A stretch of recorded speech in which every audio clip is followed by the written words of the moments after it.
Hey class, I hope you're doing well today.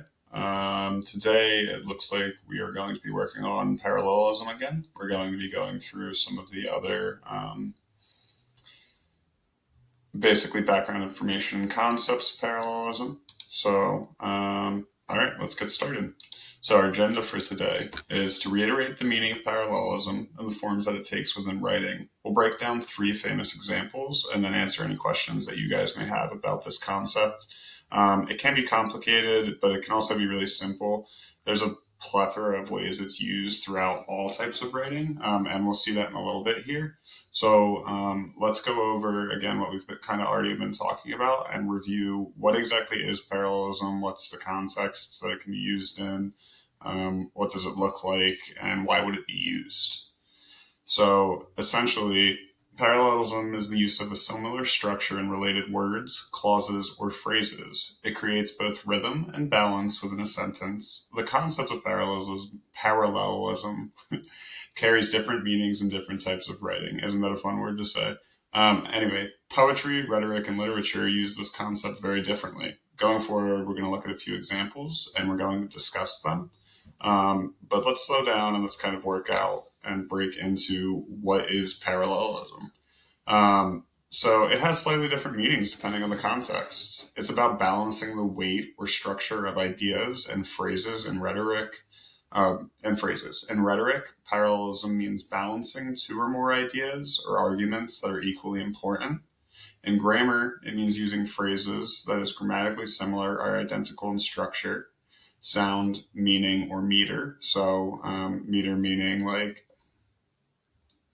how it's being used throughout the sentence and kind of like the sound and the structure, yeah. So as you will see from the examples, this technique adds symmetry, effectiveness, and balance to the written piece. Before we jump into those examples, let's go ahead and kind of talk about what I just said. So famous examples of like parallelism in rhetoric, and let's remind ourselves what rhetoric is. It's basically using the spoken word or the written word to get your desired persuasive reaction. So we know that when we are trying to persuade someone of something, there's a set of rules or guidelines or another structure that we want to use to basically make our purpose and our point sound intelligent, well thought out, and overall appealing, because the point of rhetoric is to persuade people of your point of view. And this is done a lot through speeches by famous people, speeches from our president, lots of writing. We have to take special care when we are trying to persuade because it's higher stakes and there's a point to it, right? We don't want to just say like,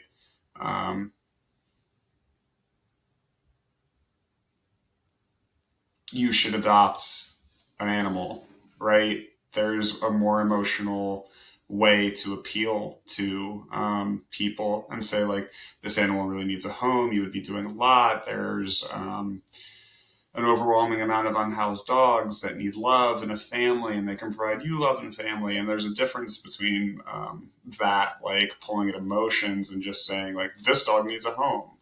It's a persuasive argument, and parallelism and rhetoric can make it sound,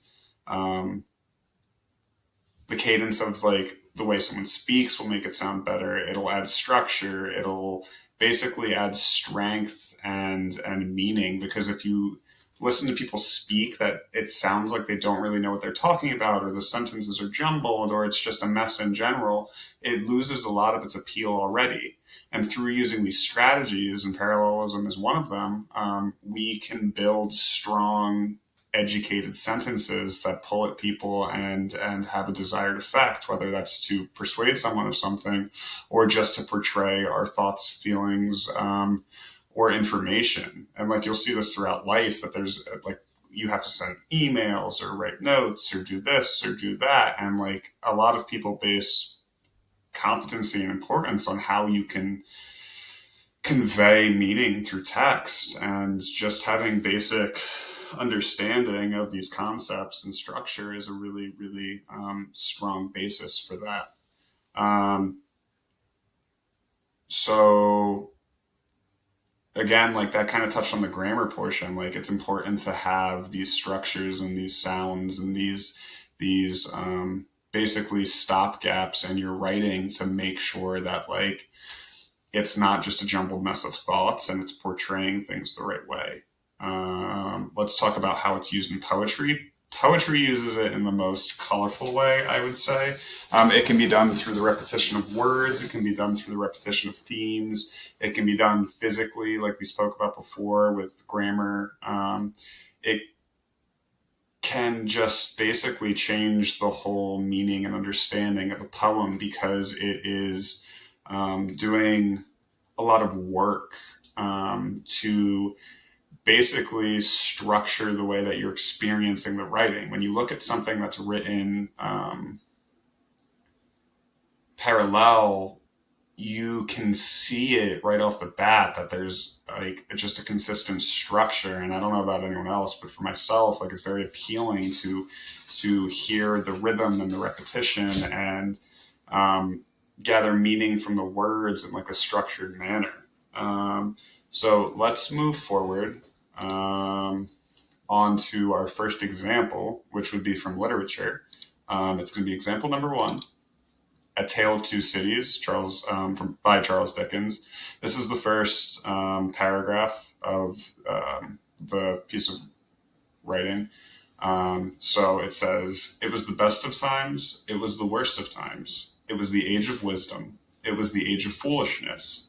It was the epoch of belief, it was the epoch of incredulity.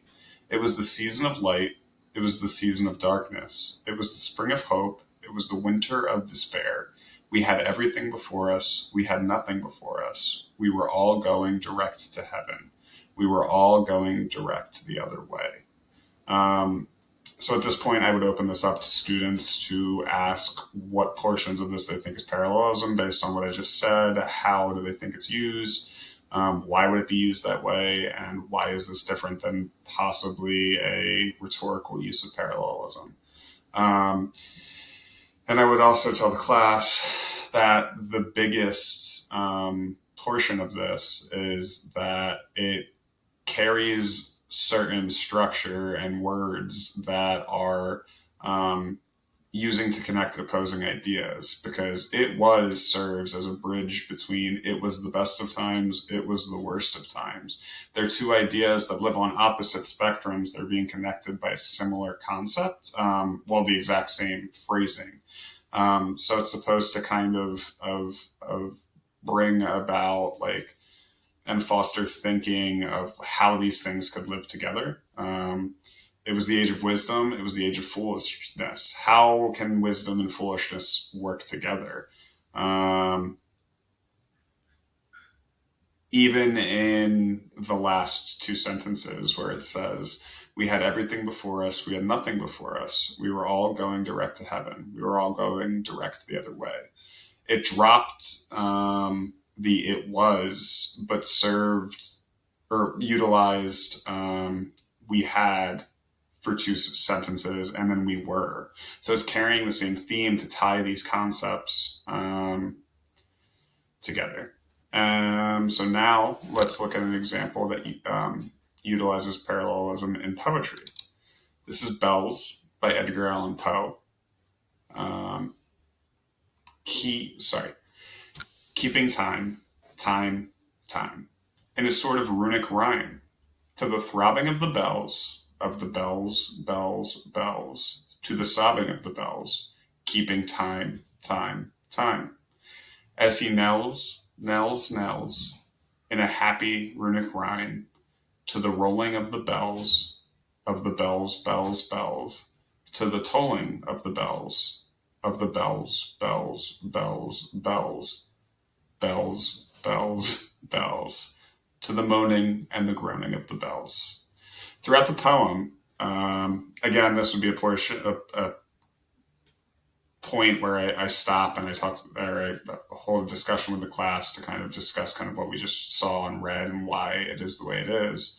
And then I would explain that throughout the poem, Poe used different sound devices such as rhyme, sounding patterns, alliteration, and onomatopoeias to create parallelism.